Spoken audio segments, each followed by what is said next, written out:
राजकीय inter college में सामूहिक रूप से संपन्न हुआ स्वास्थ्य और कैरियर मेला। रामपुर, मथुरा, सीतापुर में जहां तक एक तरफ यूपी सरकार प्रदेश में निरंतर शिक्षा के प्रति कठोर कदम उठा रही है, वहीं दूसरी ओर छात्रों के कैरियर और स्वास्थ्य का भी ध्यान रखने के लिए कोई कसर नहीं छोड़ रही है। बताते चले कि आज सीतापुर जनपद के पंडित दीनदयाल उपाध्याय राजकीय मॉडल इंटर कॉलेज सहरा नानकारी में विद्यालय द्वारा कैरियर मेला और सामुदायिक स्वास्थ्य केंद्र रामपुर मथुरा द्वारा किशोर स्वास्थ्य मेला आयोजित किया गया। कार्यक्रम का शुभारंभ राजकीय इंटर कॉलेज बांसुरा के प्रधानाचार्य संजीव कुमार जी द्वारा फीता काटकर और छात्रा बहनों के स्वागत गीत और मां सरस्वती वंदना से किया गया। सभी अतिथियों का स्वागत रोली तिलक लगाकर बैज अलंकरण कर किया गया। कार्यक्रम में अतिथि के रूप में पधारी राजकीय इंटर कॉलेज लालपुर खुर्द के प्रवक्ता शिवम वर्मा जी ने छात्रों को एक प्रेरक कहानी के माध्यम से कैरियर पर विस्तार से बताया। कार्यक्रम में बालिका शिक्षा, भ्रूण हत्या और अंधविश्वास पर एक बहुत ही प्रेरणादायी एकांकी प्रस्तुति की गई, जिसकी जितनी भी सराहना की जाए कम है। स्वास्थ्य मेले को लेकर कार्यक्रम में उपस्थित डॉक्टर पवन मिश्रा जी ने छात्रों को बताया कि किस तरह स्वास्थ्य और कैरियर एक दूसरे के पूरक होते हैं। पूरा कार्यक्रम छात्रों के लिए बहुत ही मनोरंजक और प्रेरणादायी रहा। कार्यक्रम में कॉलेज के प्राचार्य राज बहादुर जी, हिंदी प्रवक्ता डॉक्टर सुनील मिश्र जी, भूगोल प्रवक्ता विवेक कुमार वर्मा, अर्थशास्त्र प्रवक्ता हिमांशु जी, गणित प्रवक्ता आलोक सिंह, रसायन विज्ञान प्रवक्ता दीपक पटेल, अंग्रेजी प्रवक्ता प्रदीप कांत वाजपेयी, संस्कृत प्रवक्ता आशीष सिंह, बायो शिक्षा शैलेंद्र कुमार जी, सामाजिक विज्ञान शिक्षक संजय यादव जी उपस्थित रहे। सीतापुर से राकेश मिश्रा की रिपोर्ट। जोशी से हो गया। बाल विवाह एक सामाजिक कुरीति है और इस कुप्रथा का शिकार होना पड़ा आनंदी को। 5 वर्ष बाद आनंदी 14 साल की हो गई है। उसके घर एक शिशु ने जन्म लिया है। देखते हैं आगे क्या होगी। अपने आप को इतना कमजोर क्यों समझ रही हो? फिर इतना पढ़ने लिखने का क्या फायदा? तुम अभी गवार की गवार नहीं हूं मैं अब गवार।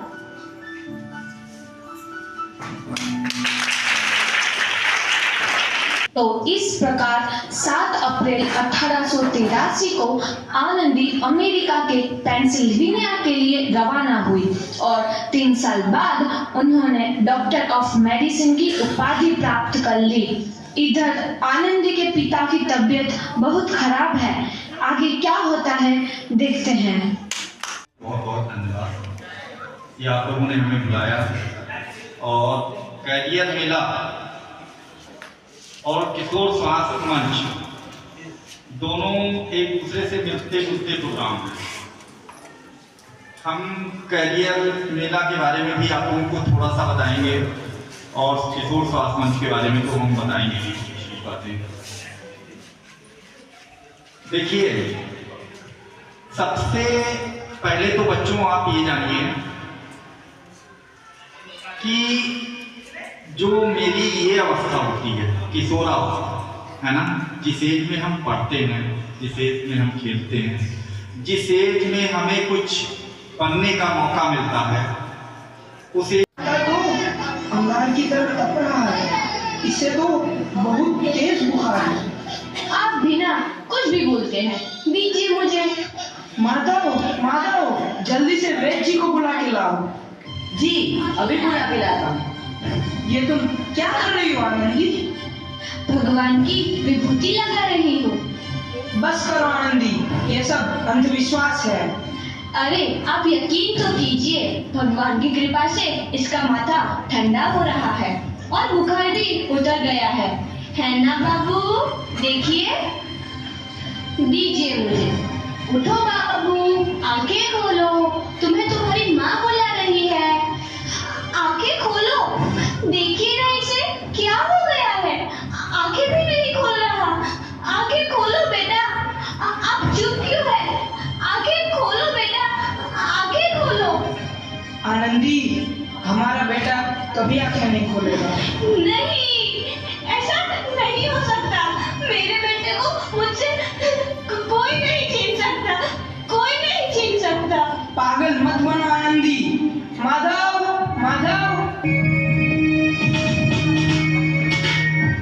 आनंदी, बंद करो ये पागलपन। भगवान ने मेरा बच्चा छीन लिया। भगवान ने नहीं, तुम्हारी और अंधविश्वास में तुम्हारा बच्चा छीना है। अगर तुम पढ़ी लिखी होती तो आज हमारा शिशु जीवित होता। तुम अनपढ़ थी आनंदी, अनपढ़। नहीं, अब मैं अनपढ़ नहीं रहूंगी मैं अनपढ़। मैं पढ़ूंगी ताकि कल किसी और आनंदी को इलाज के अभाव में अपना बच्चा ना खोना पड़े। शाबाश आनंदी।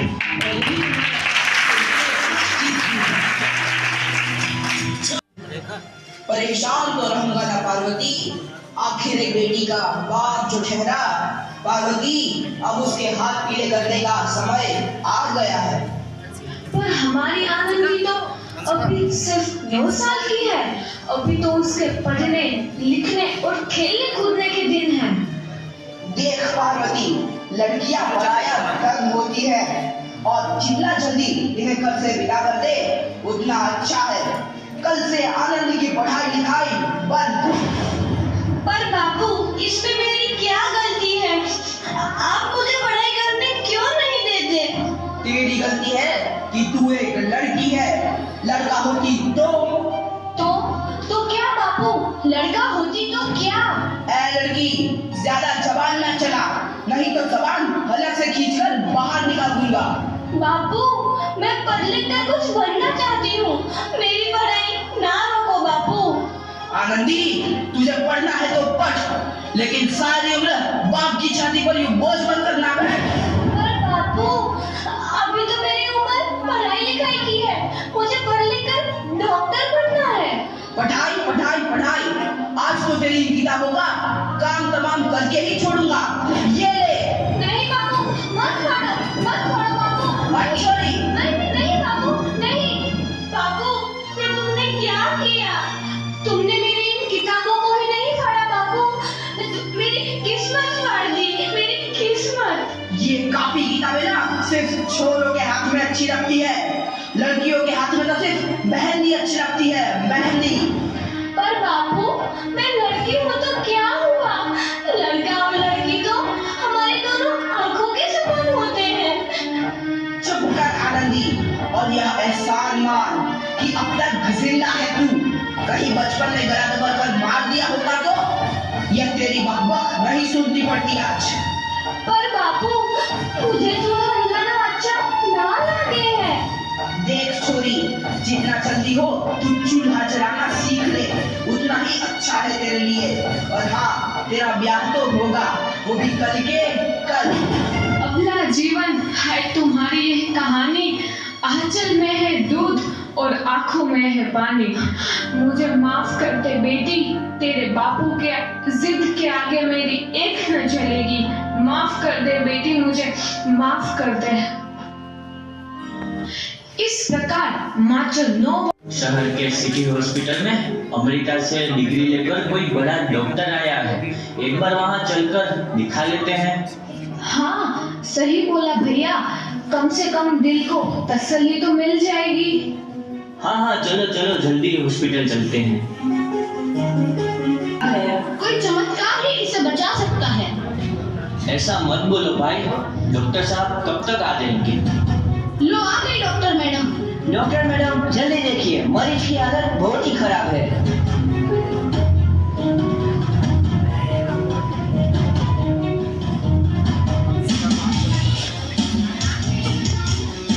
अब आप बिल्कुल ठीक है।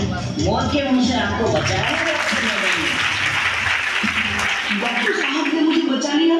मुझे मिलना है डॉक्टर साहब से। नहीं डॉक्टर मैडम बोलो, डॉक्टर मैडम। उन्होंने ही तुम्हें जीवन दान दिया है।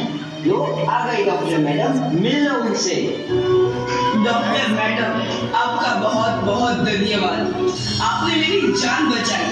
इसके बदले में मैं गरीब भला आपको क्या दे सकता हूँ? वचन चाहिए मुझे कि कभी ये नहीं कहोगे कि लड़कियां कुछ नहीं कर सकती। वचन? ये कैसा वचन? अरे श्यामलाल, तुमने पहचाना नहीं? तुम्हारी बेटी आनंदी। आनंदी? मेरी बेटी आनंदी डॉक्टर? हाँ बाबू, वही आनंदी जिसके लिए बचपन में तूने चूल्हा और दूल्हा के अलावा कुछ नहीं सोचा था। आनंदी, आनंदी मेरी बेटी, मुझे माफ कर दे। मैं तेरा गुनहगार हूँ बेटी। नहीं बाबू, वही आनंदी जिसके हाथ पीले करके तुम उसकी सारी जिंदगी काला कर देना चाहते थे। दे बोले मेरी बच्ची, माफ कर दे, मैं तेरा अपराधी हूँ मेरी बच्ची, माफ कर दे। नहीं बापू, मैंने तो तेरा एहसान चुकाया है। याद है ना अपना एहसान जो बचपन में तुमने मुझ पर किया था? ताने सुना सुना कर जीते जी मार डाला था मुझको। अब बोल, और किस किस को मारेगा? आनंदी बेटी, मुझे माफ कर दे मेरी बच्ची, मैं तेरा गुनहगार हूँ। बापू, आपने ही तो बोला था किताबें सिर्फ बेटों के हाथ में अच्छी लगती है, बेटियों के हाथ में तो सिर्फ मेहंदी। बेटों और बेटियों में फर्क करना तो आंखों में फर्क करने समान है। एक का पढ़ना और दूसरे का ना पढ़ना सामाजिक अंधकार है बापू, सामाजिक अंधकार।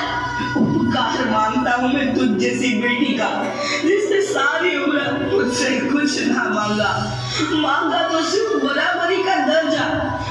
वरना सच तो यह है कि मैं तेरी माफी के लायक भी ना हूँ, और जैसा बाप तेरी बराबरी कर सके उसके मैं लायक भी ना हूँ मेरी बेटी, मैं लायक भी ना हूँ। अपने बापू को क्या माफ नहीं करोगे आनंदी? माफ कर दो आनंदी, माफ कर दो। सुबह का भूला यदि शाम को घर लौट आए तो उसे भूला नहीं कहते।